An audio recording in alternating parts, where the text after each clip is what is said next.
oh, where's your morality or where is your emotional IQ? So I think that's what we're encountering right now, is someone that is always I call it you get your hand caught in a cookie jar, right? You get caught in the middle of your thing, and it's like, well, we've got this person that's passing the blame. And one of the things I learned from my second husband is he got out of school and he was going home and he wasn't paying attention, and he ran through a stop sign, a light, a red light, full blaring red light, not even yellow to red, and the cop stopped him, and he just basically said to the cop, "I'm sorry, I screwed up. I wasn't paying attention. School just got out, and I was excited, and I wasn't paying attention." And when you're just honest, you fess up. The cop said, "That's okay, son. I'll let you go. Just don't do it again." So there's something to be said about saying, "Yeah, I'm sorry. I screwed up. Yeah, I did." What the issue now is racism. Yeah, I said something I shouldn't have said. I've done something I shouldn't have done. I'm insensitive. Fessing up, admitting it, and I'm going to do better.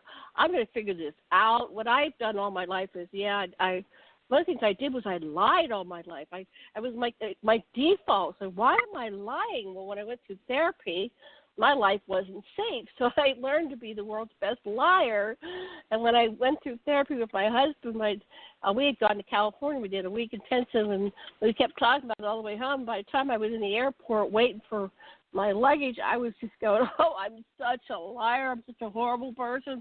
Why am I even alive? Why would anybody ever like me?"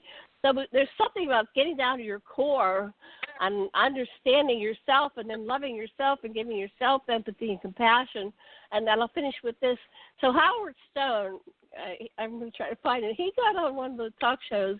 He says, I love Trump. He's my friend. And he said, but I decided that I wanted to have a relationship with my daughters. So I went through intensive therapy, and I went, because he's always been kind of rough around the edges, right?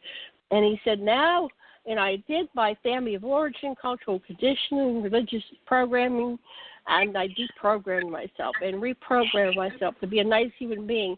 And he said, Donald, if you just did this process, you could really have a real authentic relationship with all your children and your wives and everything. And so he implored him to do that. Of course, he didn't do it. But I'm going to pass the talking stick to Karen. Next. Well, that's interesting. I agree. I, too, have been in therapy since I was 14. And I've been through a lot. And then I went to training in Canada for 3 months on family of origin.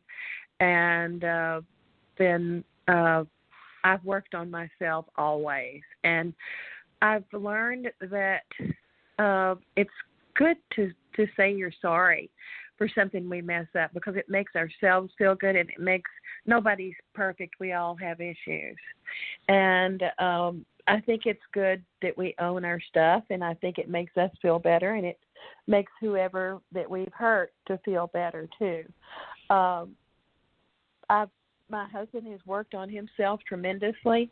Also, the second time around, we had 10 years together from 66 to 76, and then we were separated for 22 years and got back in 2000. And he worked and worked and worked and did tremendous work with his issues too. And we worked it from an emotional point and also from a karmic point, because we knew that neither one of us wanted to keep all this stuff or take it with us when we left this play. And I've had a lot. When Dr. Bormy and I had the office or the clinic, I specialized and did this family of origin stuff with the encounter bats and the primal scream and all this back in the day. And it was really hard on my immune system because I'm an empath. And so I had to really retire from it about 5 or 6 years ago. But it still people still keep coming to me, and, I can see, and, they'll ask me, and I said, there's a better way to do it. You don't have to do this hard physical therapy anymore. We've all come with issues. We've all come with our caregivers that got us in, whether it's our mother and father biologically or a caregiver, whomever. And so we're here with glitches, and we're here to clean that out, and we're here to make peace and work on ourselves. And so, but that's what I've done for years. But with that, when we had the clinic, that's all I did. And it was hard. So I have learned, I guess about 2 years ago, I was given a gift from the universe that we don't have to do this deep work and, you know, whether we're the victim or we're the perpetrator or all that, you know, and go through processing the mother and the father script or taking a dozen eggs and throwing them at a tree or whatever we do to get that anger out, is that to look at the higher part. And I always tell my students that, you know, the emotions are the key to the higher consciousness, to the love. The love is the key. And in order to get to experience that love, animals are great teachers. They're great healers. They're angels. I think they're angels. And that's really important for to me, for the human interaction with animals. We're animals too. And so I think that we're going through a lot right now, but I feel like there are a lot of people that I have seen in office, or a couple of them, that really get into the feeling aspect of it. I'm kind of surprised. I'm not going to call any names or name anybody, but it's interesting how that works. It's very important for people to get into more of a feeling mode, be more empathic instead of apathetic, and that means getting into the heart chakra and getting more out of the head chakra, or the crown chakra, the left brain. It's important. I mean, the whole brain is the key. But I think all these things that are happening now are awakening intense feelings. It gives us the opportunity to go into those real intense feelings. And sometimes I'll stay up all night long and just feel, and information will come to me. It's not real healthy to do that, but sometimes I do my best channeling in the middle of the night, or the best receiving, the best downloading, whatever. And I take it that I'm in a lesson from the higher teachers, and I listen. I feel like I've been through college studies again, where you study all the way through the night to pass the test the next day. But I think that's important where we are, and I wish that for everybody, because we all came from mothers, fathers, grandmothers who had issues. We've got our own issues, and it's going to be saved through love and through allowing the self to go into those emotional areas and feel. The only thing I am aware of that I think creates a thicker block of density on the earth plane is rage and anger. Now, I always tell my students, my patients, to turn that anger into sad, because that's really what you're doing. You're sad. You're not mad. And mad you may be feeling, but you're really hurt. You're really sad. You're scared. And those can be real good things, like jumping over the diving board. Those are real good motivators. Is sad and in pain. You know, communications, human communications, emotionally at this time am I up? Yes, you're up. Okay. Okay, I'm sorry. Okay, that's okay. Nope, TJ. All right, Soul Solution, folks. You know, this, I'm going to tell you something. Wait a minute, you're fading out. Okay. Yeah, I can't hear you. Try that again. Okay. I'm cutting out, huh? Okay, Am I now still you're cutting good. out? Now you're good. Okay. You're good now. Okay. At my age, folks, most of y'all probably were not educated. I mean, with emotional intelligence, okay, because I still see it in, I'm quick to jump myself because it's an emotion. Now, I am born and lived and died, and born and lived and died twice, and then the third time, but that's up for, I know I did first time when they took the blood out, second time when I had placenta previa and hemorrhaged with my fourth daughter. But I didn't really learn till I came back and decided to be much more intelligent, because I had all this knowledge out of the Akashic field that came rushing into my human. So I realized you don't learn everything in school, but you don't have to die and be up there in space or go through the cosmos to get it. I just was lucky because I could.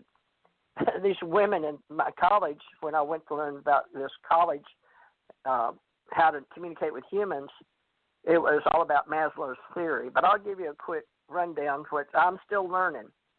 We're all students. We're all teachers. We can all help each other. But I've been watching some of my children get beat up by bullies because they don't have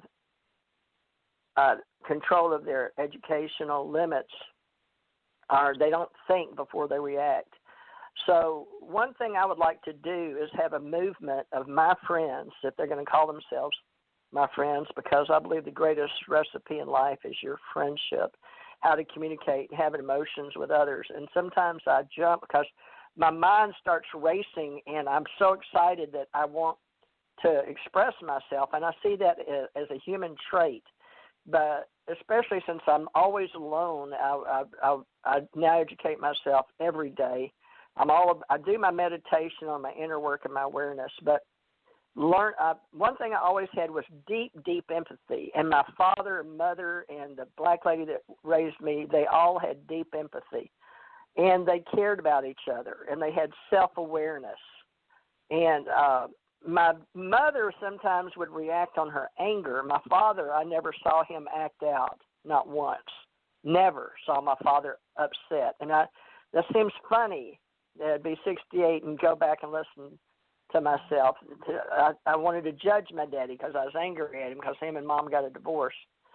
But I had to live through that. But it wasn't until I came back from death and I learned and went to college and law enforcement, and I had to take childhood development and learn about psychology. And that led me down a lot of reading on psychology. But I didn't, there's a history behind the growth in the 30s, social intelligence, that was Edward Thorndike, and then later developments. But I learned about Abraham Maslow. And I'll never forget Maslow's theory, in food, clothing, shelter, we got to have that. But there's multiple intelligences, not just on this planet. But that concept is so different that I call it ascension age. And I believe that the emergence of the emotional intelligence that came up, I was in Mensa meeting, and that's where I met Wayne Dyer at a house in Hawaii. And that was back in 89 to 94 when I was in the military, but I was in Hawaii. But it wasn't until the 90s that emotional intelligence came up in cognition and personality. As we were in the motivational speaking movement, Wayne Dyer, and I met him because I followed him.